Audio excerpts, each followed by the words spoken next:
Yes friends, 13th afternoon సెషన్లో జరిగినటువంటి STT paper అయితే నేను రాయడం జరిగింది. దాంట్లో ఇచ్చిన 160 బిట్స్కి సంబంధించి ఏమేమి ఇచ్చాడు, ఏ టాపిక్స్ టచ్ చేశాడు అనేది నేను మీకైతే చెప్తాను. చూడండి ఫ్రెండ్స్, ఫస్ట్ తెలుగు చూసినట్లయితే కళలు రాముడు భీముడు అంటే బిట్ ఎలా ఇచ్చాడంటే రాముడు భీముడు అని ఇచ్చి ఇది దేనికి చెందింది, ధృత ప్రాకృతికమా, ఆమ్రేడితమా, త్రికమా, కళల అని ఇచ్చాడు. సో అలాగా ఈ బిట్ అనేది ఇవ్వడం జరిగింది. అలాగే పాఠ్యాంశ ఉద్దేశం ఇచ్చాడు. ధర్మం నిమిత్తమై ప్రాణమిచ్చే మహనీయుల గురించి తెలిపే పాఠం ఉద్దేశం కలిగింది ఏంటనేది అడగడం జరిగింది. నెక్స్ట్ వచ్చేసి గేయం ప్రక్రియ కలిగిన పాఠాలని చెప్పి 4 సెక్షన్స్ ఇచ్చి 2 పాఠాలు చొప్పున ఇవ్వడం జరిగింది. అలాగే సద్య అనే పదం యొక్క అర్థం ఇవ్వడం జరిగింది. అలాగే నిందా మాటకి నానార్థం అడగడం జరిగింది. అలాగే సందులకు వచ్చేసినప్పుడు మనకి గంగా ప్లస్ ఓగం, గంగోగం అంటే గంగోగాన్ని విడదీసి రాస్తే ఎలా వస్తుంది అనేది అడగడం జరిగింది. అలాగే మనం చూసినట్లయితే సమాసాల కూర్పు అడిగాడు. సమాసాల కూర్పు సరికానిది అడిగాడు. అంటే 4 సమాసాలు ఇచ్చి వాటికి సంబంధించి ఇప్పుడు రాజభటుడు, రాజు యొక్క భటుడు అలాగా ఒక 4 సమాసాలు ఇచ్చి దాంట్లో సరికాని దాన్ని మనం ఐడెంటిఫై చేయమన్నాడు. నిజానికి కొంచెం ట్రిక్కీగానే అడుగుతున్నాడు. అలాగే రుచ్యానుప్రాస అలంకారం గురించి కూడా ఒక బిట్ అయితే ఇవ్వడం జరిగింది. పద్యాల యొక్క క్రమం నాకైతే ఈ సెక్షన్లో తరులతి రసవల్ల భారత గుర్తుగ్రాంచు 4 పద్యపాదాలు ఇచ్చేసి దాన్ని ఒక క్రమంలో రాయమన్నాడు. అలాగే సీత వెళ్ళింది అనే ఒక పదం ఇచ్చి అదే పదం సకర్మక క్రియాసహితమా, అకర్మక క్రియాసహితమా, సకర్మక క్రియారహితమా, అకర్మక క్రియారహితమైన 4 ఆప్షన్స్ ఇచ్చి ఇది అడగడం జరిగింది. నెక్స్ట్ వచ్చేసి విద్యా ప్రమాణాల నుంచి ఒక బిట్ అయితే ఇవ్వడం జరిగింది. విద్యా ప్రమాణాలు వచ్చేసి మనకి ఎలా అడిగాడంటే మన పాఠ్యపుస్తకంలో ఆలోచించి చర్చించండిలో ఇచ్చే గీతలు అనేవి ఏంటి అని చెప్పి అడగడం జరిగింది. అవి లోగోలా, ఎమోజీలా లేదా ఫ్లిప్లా ఆ టైప్లో అడిగాడు. అలాగే ఎవరితో అన్నారు అనే సందర్భోచిత వాక్యాల్లో భాగంగా మరి మన పండుగలో భాగంగా మరి ఈరోజు ఇది ఎందుకు కడతారని అడిగినప్పుడు పంచాంగం చెప్పడానికి ఇక్కడ సిద్ధం చేస్తున్నామని మరి కరీముల్లా, ఆనందో, రవి, శామ్యూల్ ఆ సందర్భం ఉంది కదండి, దాంట్లోంచి ఒకటి అడగడం జరిగింది. అలాగే మేకపోతు గాంభీర్యం అనేది ఏంటి, జాతీయమా, సామెత, నుడికారమా, సంథింగ్ అలాగా 4 ఆప్షన్స్ ఇచ్చి అడగడం జరిగింది. అలాగే ఛందస్సు నుంచి ప్రకృతి అనేది ఏ గణము, నగనం, భగనం, జగనం ఆ టైప్లో అడగడం జరిగింది. నెక్స్ట్ వచ్చేసి కర్త కర్మ వాక్యాలకు సంబంధించి ఒక బిట్ అయితే రావడం జరిగింది. నెక్స్ట్ వచ్చేసి భాషా గ్రహణ సిద్ధాంతం గురించి అడిగాడు చామ్స్కీ. యూనిటీ పథకానికి సంబంధించి ఒక నిర్వచనం అయితే అడిగాడు. మొత్తం యూనిటీ పథకానికి సంబంధించి దాదాపు తెలుగు కానివ్వండి లేదా సైన్స్, సోషల్ ట్రై మెథడ్స్లో కూడా ఒక బిట్ అయితే అడగడం జరిగింది. అలాగే పాఠం జరుగుతుండగా నిర్వహించే మూల్యాంకనం ఏంటి అనేది ఒకటి అడగడం జరిగింది. అభ్యాసం యొక్క మదింపు అడిగాడు. అలాగే ఇంకా బోయి భీమన్నకు సంబంధించి మరి 4 ఆప్షన్స్ ఇచ్చి దాంట్లో సరికానిది అడిగాడు. మధుగీత, ఖండకావ్యము, గుడిసెల కాలిపోతుడై నాటకము, కేంద్ర సాహిత్య అకాడమీ అవార్డు తీసుకున్నారు. నెక్స్ట్ పాలేరు నుంచి పద్మశ్రీ వరకు అని 4 ఆప్షన్స్ ఇచ్చాడు. ఆ ఆప్షన్స్లో ఏది సరికానిది, ఏది సరైనది అని అడగడం జరిగింది. అలాగే జీవితం మే భాష అని ఒక నిర్వచనం కూడా అడిగాడు. అలాగే ఇంకా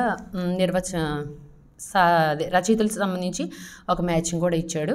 సో ఇవి మెయిన్ తెలుగుకి సంబంధించి. ఇంక ఇంగ్లీష్ అయితే మరి బాగుంది పేపరు, చూద్దాం.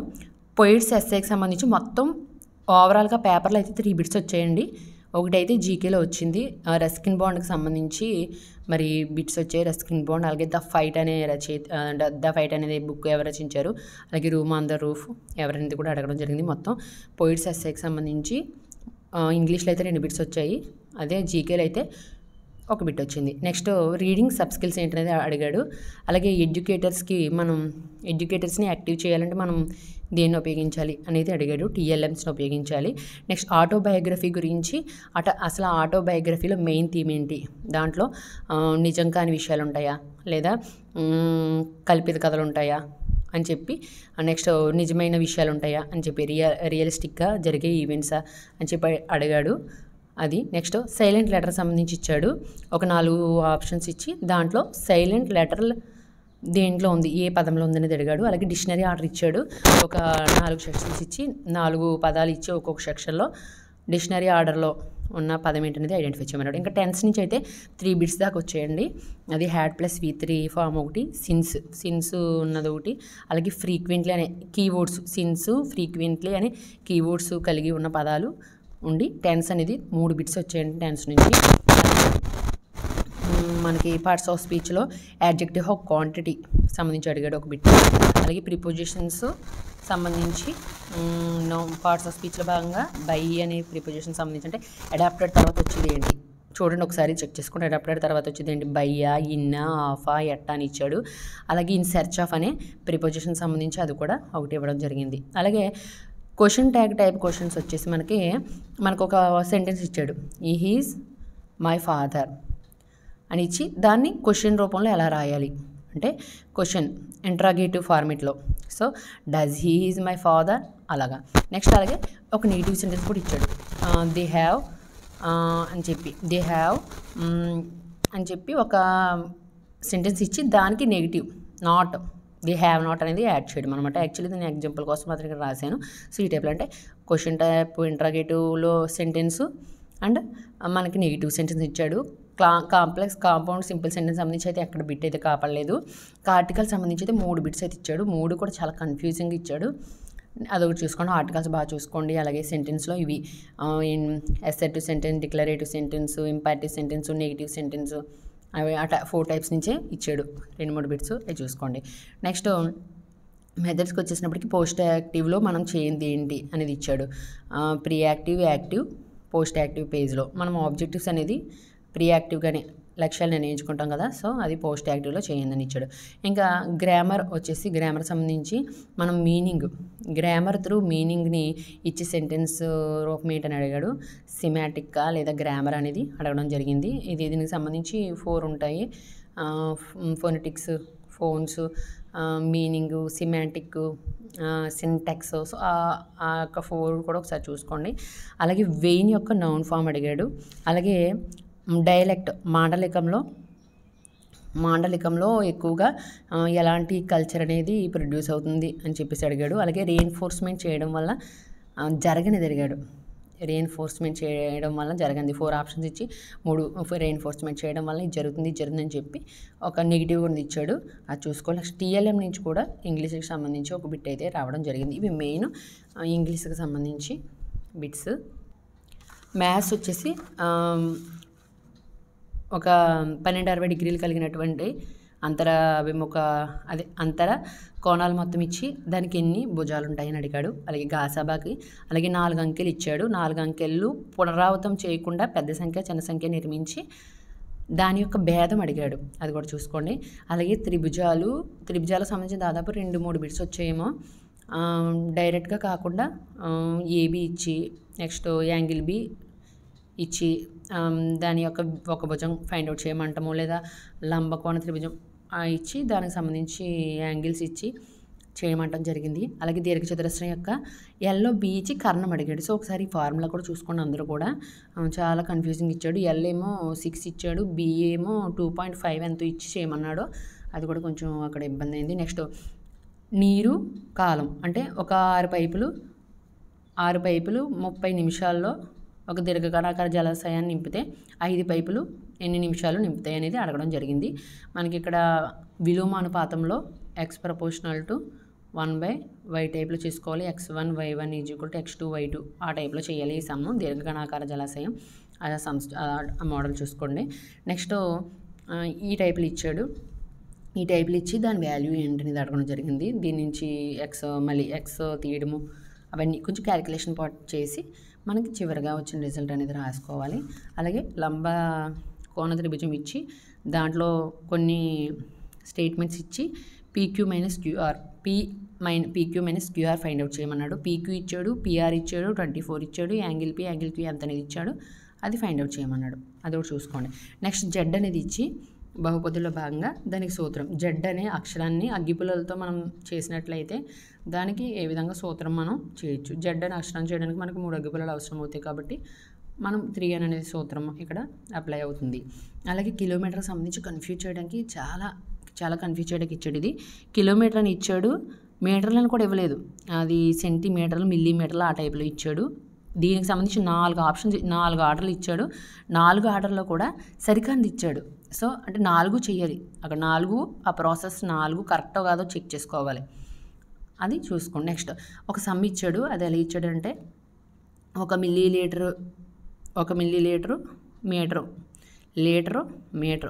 210 మిల్లీమీటర్ల ఘనపరిమాణం కలిగిన ఒక దీర్ఘఘనం నిండడానికి ఎన్ని నిమిషాల ఎన్ని లీటర్లు టైం కావాలని అడిగాడు.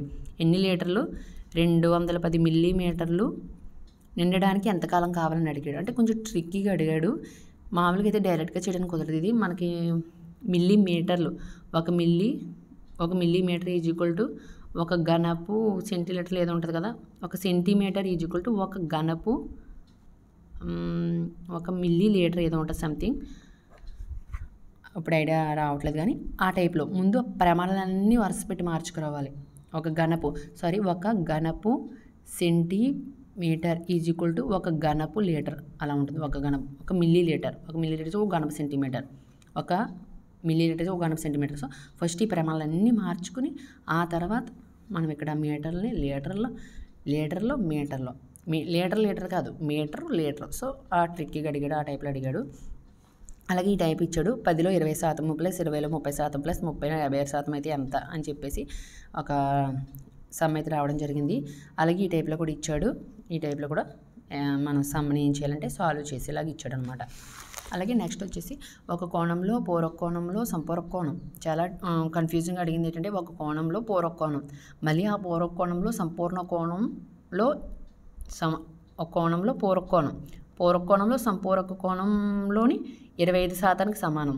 ఒక కోణం యొక్క పూరక కోణము దాని సంపూర్ణ కోణంలోని 20%కి సమానం అని చెప్పి ట్రిక్కీగా క్వశ్చన్ అడగడం జరిగింది. నెక్స్ట్ గ్రాఫ్లో పొడవు కమ్మి అనేది దేన్ని సూచిస్తుంది అనేది అడిగాడు. అలాగే రాంబస్లో భుజాల పొడవు అడిగాడు. అంటే రాంబస్లో మనకి రాంబస్ ఇచ్చి భుజాల పొడవు ఇచ్చి D1 D2 ఇచ్చి కర్ణం పొడవు ఫైండ్ అవుట్ చేయమని అడిగాడు. ఆ ఫార్ములా కూడా చూసుకోండి. కర్ణాలు అడిగాడు, చాలా దీర్ఘచతురస్ర కర్ణం కూడా అడిగాడు. అది నెక్స్ట్ బోధనా పద్ధతికి సంబంధించి గణిత బోధనా సామగ్రిలో ఉపాధ్యాయుడు పిల్లల్ని యాక్టివ్గా ఉంచడానికి ఏది తరోగా ఉపయోగించాల్సి ఉంటుంది బోధనా పద్ధతులు అనేది అడగడం జరిగింది. Blackboard and geoboard, ఇంకా 4 ఆప్షన్స్ ఇచ్చాడు. అలాగే గ్రీకుల యొక్క సంఖ్యా విధానాన్ని ఏమంటారు అర్థమెటిక్గా. అలాగే విద్యార్థులు నిష్క్రియాత్మకంగా ఉండకుండా వారిని యాక్టివ్గా చేయడానికి ఇటువంటి పద్ధతులు ఉపయోగించాలని అడిగాడు. అలాగే బ్లూమ్స్ విద్యా లక్ష్యాల గురించి అడిగాడు. బ్లూమ్స్ విద్యా లక్ష్యాల నుంచి ఒక బిట్ అయితే వచ్చింది. దోషాలు సరిచేయడం అనేది ఏంటి, అవగాహన, వినియోగమా, నైపుణ్యం అనేది అడిగాడు. ఈ విధంగా ప్రతి సెషన్లో కూడా విద్యా లక్ష్యాలు, విద్యా ప్రమాణాలు సంబంధించి ప్రతి తెలుగు కానివ్వండి, మ్యాథ్స్ కానివ్వండి, ఇంగ్లీష్ కానివ్వండి, సైన్స్, సోషల్ అడగడం జరిగింది చూసుకోవడం. అలాగే మ్యాథ్స్కి సంబంధించి ఒక నిర్వచనం కూడా అడగడం అనేది జరిగింది. ఇవి మెయిన్ మ్యాథ్స్కి సంబంధించి అడిగాడు. ఇంకా సైకాలజీకి వచ్చేసి ఒక బుక్ అయితే అడిగాడండి. మ్యాన్స్ ఆఫ్ మీనింగ్ బుక్ సంథింగ్ ఒక బుక్, ఆ బుక్ ఆధార్ ఎవరని అడిగాడు. అలాగే మనం చూసినట్లయితే జీన్ పియాజే సిద్ధాంతం నుంచి ప్రతిక్రియ జీవి నుంచి పర్యాలోచక జీవిగా మారే దశ ఏంటని అడిగాడు. అది ఇంద్రియ చాలక దశ. అలాగే గణితం అంటే భయం ఉన్న విద్యార్థి గణిత టీచర్ మారిపోయిన తర్వాత గణితం పట్ల ఇష్టం పెంచుకోవడం అనేది ఏంటి అనేది అడగడం జరిగింది. వైఖరి. అలాగే సన్నివేశాల నుండి వాక్యాల నుంచి పదాల నుంచి నేర్చుకోవడం అనేది మనకి ఏ సిద్ధాంతంలోకి వస్తుంది, కార్యసాధక, అంతర్బుద్ధ, శాస్త్రీయ అనుకరణ ద్వారా అభ్యాసం అనేది అడగడం జరిగింది. అలాగే సిద్ధాంతాలు మ్యాచింగ్ అడిగాడు. ఏకారక, ద్వికారక అవన్నీ ఇచ్చేసి మళ్ళీ దానికి సంబంధించి వచ్చేసి అడగడం జరిగింది. అలాగే ఉపాధ్యాయుడు యొక్క ఒక వైఖరి గురించి అక్కడ ఇచ్చి అది విద్యార్థులకి ఎలాంటిది, అనుసంధానకర్తగా ఉంటుందా, సామర్థ్యకుడిగా ఉంటుందా, మార్గదర్శిగా ఉంటుందా అని చెప్పేసి అడగడం జరిగింది. అలాగే ఇతివృత్త గ్రాహక చర్యలో కూడా ఇతివృత్త గ్రాహక చర్య వచ్చేసి మనకి 4 ఆప్షన్స్ ఇచ్చాడు. ఇతివృత్త గ్రాహక చర్య గురించి ఇతివృత్త గ్రాహక చర్యకు సంబంధించి 4 స్టేట్మెంట్స్ ఇచ్చాడు. 4 స్టేట్మెంట్స్లో తప్పైంది ఏంటనేది అడగడం జరిగింది.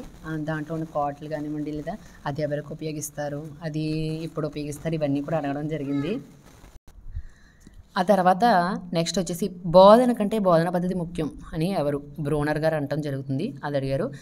భాషా గ్రహణ సిద్ధాంతం గురించి ఆల్రెడీ తెలుగులో చెప్పాను కదా, సో చామ్స్కీ అడగడం జరిగింది. అలాగే కోహ్లీ బ్లాక్ డిజైన్ దీంట్లో భాగంగా నిర్వహిస్తారని అడిగాడు.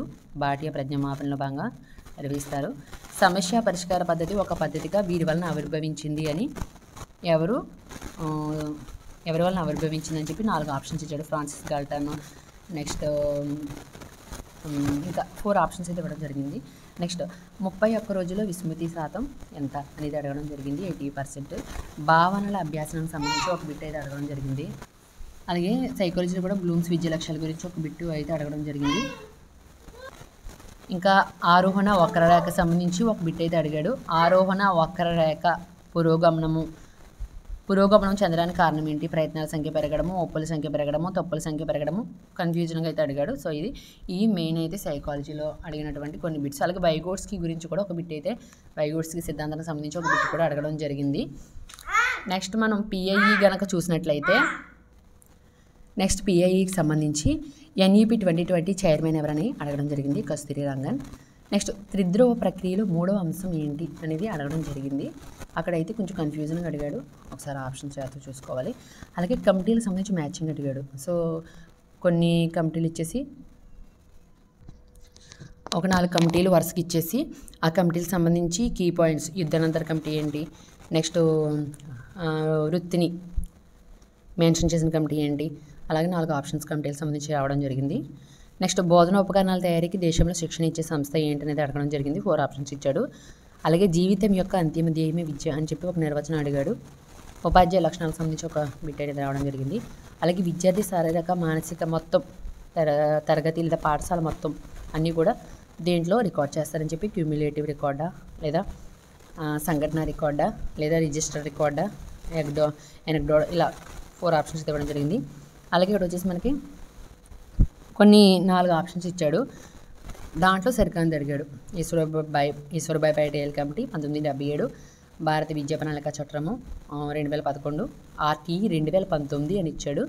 సో అది సరికాంది ఇచ్చాడు, అలా మ్యాచింగ్ ఇచ్చాడు. అలాగే కులం మతం ఆర్టికల్ సంబంధించి మ్యాచింగ్ ఇచ్చాడండి.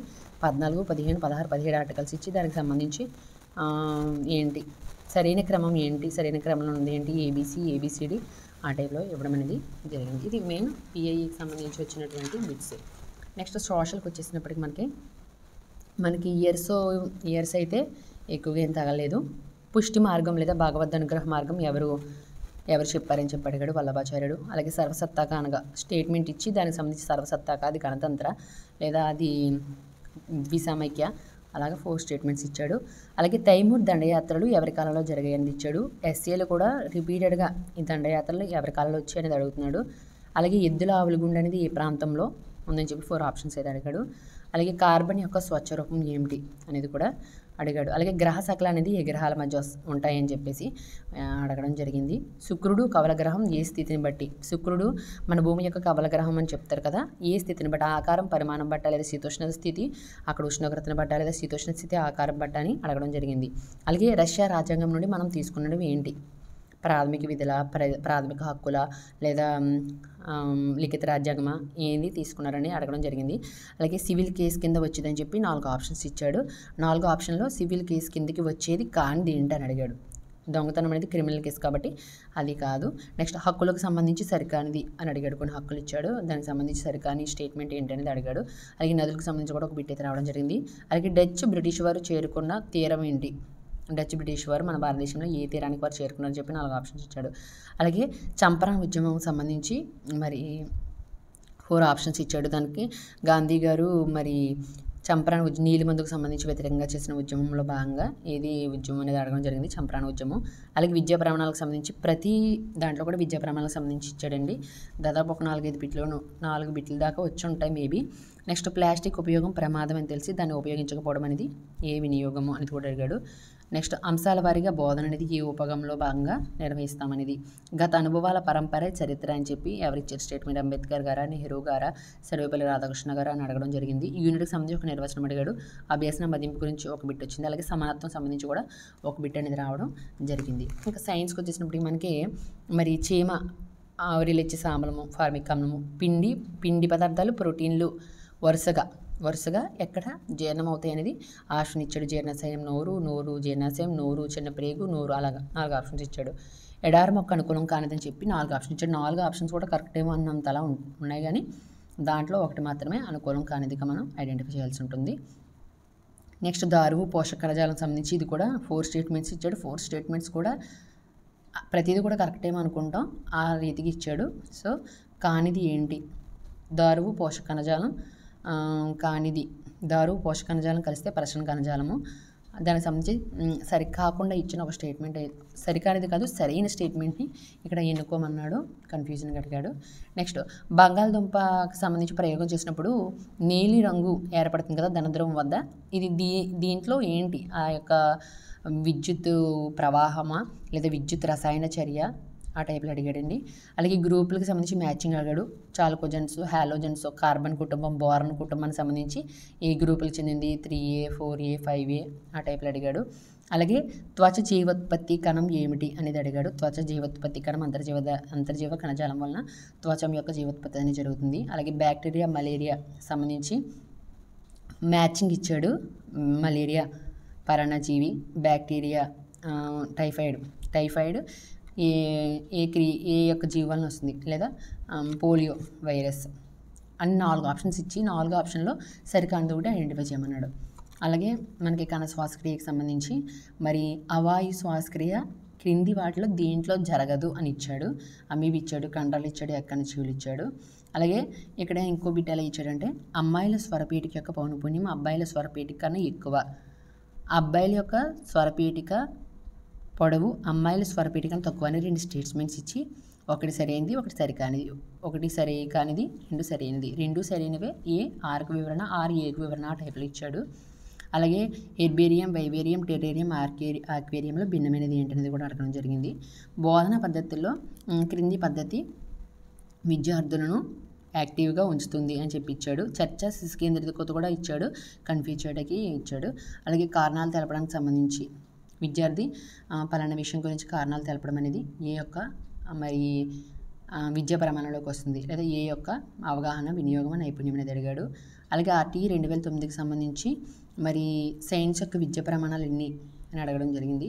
విద్యా ప్రణాళిక నిర్మాణ సూత్రాలకు సంబంధించి ఒక బిట్ అడిగాడు. ప్రశ్నల కఠినత శాతం ఎంత? ఒక ప్రశ్న పత్రం కనుక మనం రెడీ చేస్తే ఆ ప్రశ్నపత్రం యొక్క కఠినత ఎంత శాతం మనం ఇవ్వాలని అడిగాడు. అలాగే ఇన్సులిన్కి సంబంధించి కూడా ఒక 4 ఆప్షన్స్ ఇచ్చాడండి. ఇన్సులిన్ ప్రభావం వల్ల వచ్చే ప్రతిదీ ఇచ్చి తన సరికానితో కూడా అడిగాడు. అలాగే మన విద్యార్థికి స్వయంగా పొలంలో ఉన్న ఆ యొక్క పంట యాజమాన్య పద్ధతులు చూపించాలంటే మనం ఏం చేస్తే బాగుంటుందని చెప్పి 4 ఆప్షన్స్ ఇచ్చాడు. క్షేత్ర పర్యటనలు చేస్తే బాగుంటుందని చెప్పాడు. సో ఈ విధంగా మరి SCT పేపర్ అయితే రావడం జరిగింది నిన్న 13th ఆఫ్టర్నూన్ సెషన్లో. పేపర్ అయితే మరీ ఈజీ కాదు, మరీ డెడ్ కాదు, మీడియంగానే ఉంది, బాగుంది. బాగా చదివిన వాళ్ళకి ప్లస్ అవుతుంది. ఇంత తక్కువ టైంలో చదవడానికి హర్యానా పడిన వాళ్ళకి అయితే కొంచెం కన్ఫ్యూజన్గానే ఉంటుంది. సో ఇది ఫ్రెండ్స్, మరి ఇంకా ఇలాంటి వీడియోస్ మరిన్ని మరి చేయడానికి మరి ఖచ్చితంగా కుదిరితే తప్పకుండా చేస్తాను. మరి ఇంకెవరైనా నా ఛానల్ సబ్స్క్రైబ్ చేసుకోకపోతే సబ్స్క్రైబ్ చేసుకోండి. అలాగే చాలామంది ఎగ్జామ్కి వెళ్ళే ముందు పుస్తకాలన్నీ తిరిగేస్తారు, కానీ జనరల్గా కొన్ని టాపిక్స్ చూసుకుంటే ఈ ఎగ్జామ్ బట్టి నేను తెలుసుకుంది ఏంటంటే అతి కొద్ది టాపిక్స్ మరీ డెప్త్గా చదివినా కూడా ఏమి యూజ్ ఉండదు. 9th 10th నుంచి మరీ పడి చదివేస్తే పెద్ద యూజ్ ఉండదు. కానీ జనరల్గా చదవాల్సిన టాపిక్స్ ఏంటి, తెలుగుకి వచ్చి ఏం చదవాలి, ఇంగ్లీష్కి వచ్చి ఈ చదివితే సరిపోతుందని కొన్ని వీడియోస్ అయితే ఖచ్చితంగా చేస్తాను. సో ఇంకా మా ఛానల్ ఎవరైనా సబ్స్క్రైబ్ చేసుకోండి ఫ్రెండ్స్. Thank you.